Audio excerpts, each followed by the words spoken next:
हम हिंदुओं के पास जब धन और धर्म दो में से एक किसी को चुनने की बात आती है तो निश्चित तौर पर हम और आप धन को ही चुनते हैं, धन को ही प्राथमिकता देते हैं। धन को चुनना कोई गलत बात नहीं है, लेकिन दुर्भाग्य हमारा तब प्रारंभ होता है जब हम धन को चुनने के उपरांत धर्म को भूल जाते हैं। सबसे पहले हम अपने धन की अकड़ या घमंड अपने ही परिवार को दिखाएंगे, अपने ही समाज को दिखाएंगे, अपने ही रिश्तेदारों को दिखाएंगे।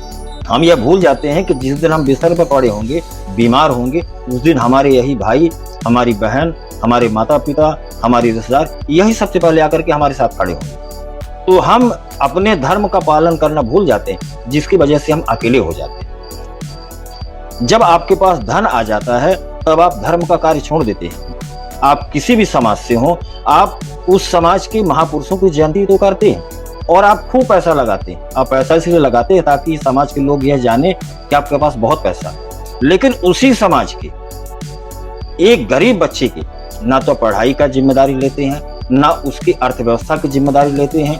उसी समाज की गरीब कन्या की आप जिम्मेदारी कभी नहीं लेते। इसका परिणाम क्या होता है? वही गरीब बच्चा जब संघर्ष से पलकर बढ़कर आगे बढ़ता है, डॉक्टर, वकील, इंजीनियर बनता है, तो फिर वह कभी समाज की तरफ ध्यान नहीं देता, क्योंकि उसे मालूम है कि हमारे संघर्ष में सिर्फ हमारे पिता खड़े रहे। हमारे पिता जब किसी के पास कर्जा लेने गए तो हमारे समाज के या हमारे रिश्तेदार के लोगों ने किसी ने मदद नहीं की, तो मैं क्यों मदद करूं अपने परिवार या समाज की? तब वह सिर्फ और सिर्फ हिंदू नहीं बनता, वह तो डॉक्टर बनेगा, वकील बनेगा या इंजीनियर बनेगा, लेकिन कभी खुद को हिंदू स्थापित नहीं करता, कभी वह समाज के लिए कार्य नहीं करता।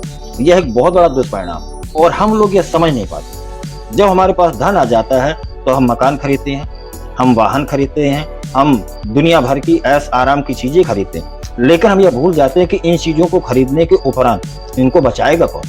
जब एक भीड़ हाथ पे तलवार और मसाल लिए आपके घर की तरफ दौड़ेगी, वह आपके घर में पत्थर फेंकेगी, उस समय बचाने कौन आएगा?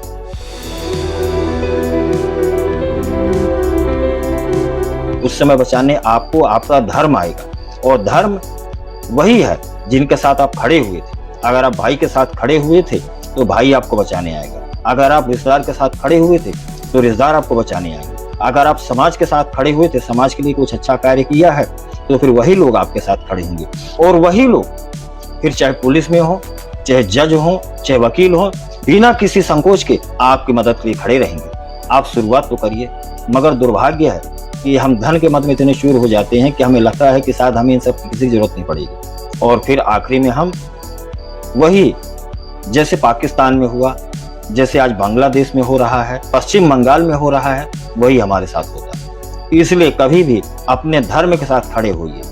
धर्म यह नहीं है कि मंदिर में जाकर के दान करना, धर्म यह नहीं है कि किसी गरीब को दान करना, धर्म यह नहीं है कि भंडारे करना, धर्म यह है कि आपके पश्चात आपकी संपत्ति पर हक आपके भाई का है, आपके पश्चात आपकी संपत्ति पर हक आपके भाई के पश्चात भी आपके रिश्तेदारों का है। अगर आप स्वयं मजबूत हैं तो आप अपने परिवार, अपने समाज और अपने रिश्तेदारों को मजबूत करिए, उन्हें भी आर्थिक तौर पर मजबूत करिए, ताकि कल को जब आप डगमगाएंगे तो आपके परिवार के, आपके रिश्तेदार के लोग आपके ही दी गई शिक्षा के माध्यम से वह आपकी मदद करेंगे।